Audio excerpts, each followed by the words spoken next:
altered states of consciousness? How can they help us flow, to succeed, to be creative, to win races? Now, altered states of consciousness is a state which all high performers actually go into, whether they know it or not. The ones that do really well are the ones that are actually intentionally taking their attentions to do that.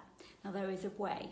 Now, I'm Nila Matthews, and I did a load of brain scanning studies, and I've studied this for quite a while now.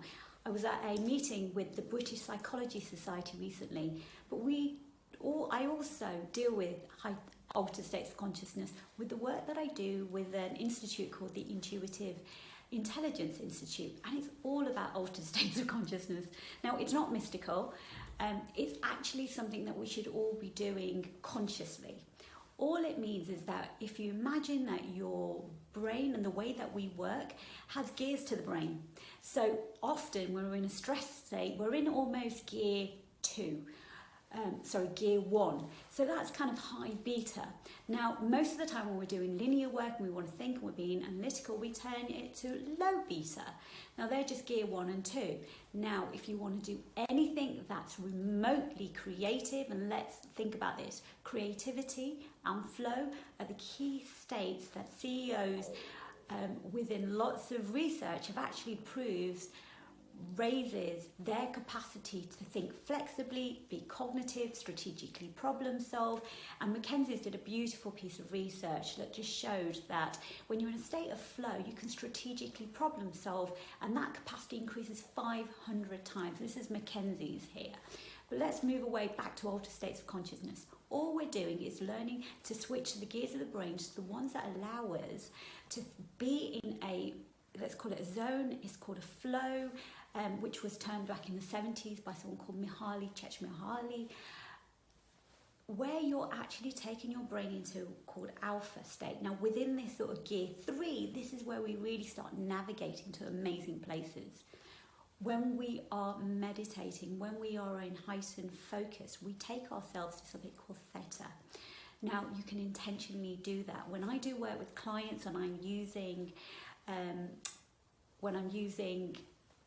my methods of altered state of consciousness, this is where I want to get them to. We're going deep within the subconscious.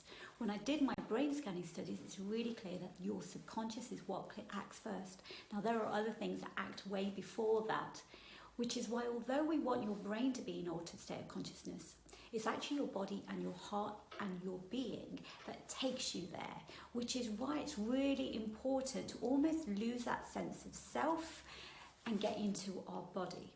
So altered states of consciousness, what I'm saying is it takes practice to get there, but we need to intentionally do this. As we sleep, we go into theta and delta.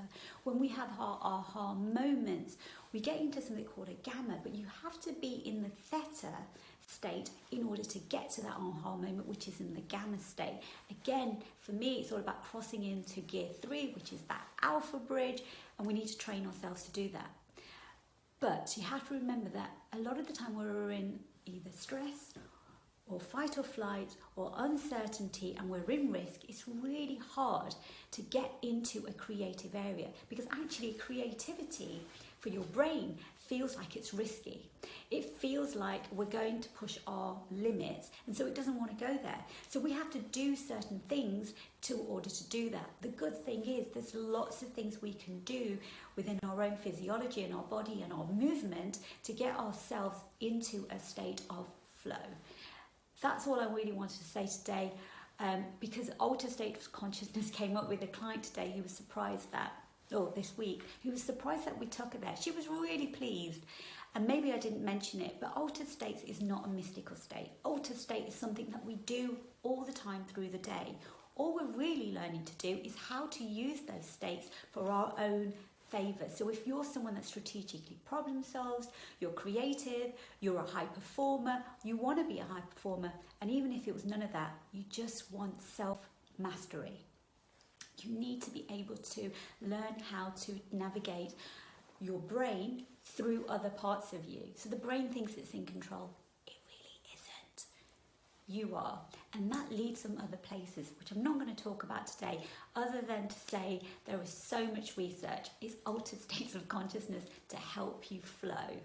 The other thing I just wanted to mention is creatives are 34% happier than non-creatives. So get that. And the way to be creative is really just being open to experience. Being open to experience means that you can be innovative. If you are in the business of being innovative, if you want to be disruptive, if you want to not create what's already happened and not fall into the gap of yesterday. And for human beings, it's really the gap between what we say and want and do and get. That's the gap of suffering. That is also the gap that we see at market research, because I'm a product manager, 20 years of behavioural product management for digital companies. There's a lot going on under the surface. We are not logical. We do not make linear decisions, and neither do our customers. Now, we don't need to use altered states of consciousness, but we do need to understand what's happening with our customers when it's happening, that timely time of when we talk to them. But for yourself, it's really easy to understand what's going on with you and how you can do that, but you've got to have an intention to want to do that. So I just wanted to talk to Altered States of Consciousness. This is Nila Matthews. I'm from Awakening Flow. I'm an intuitive behavioural psychologist, product manager, lots of hats. Anyway, I'm on Awakening Flow. Bye for now.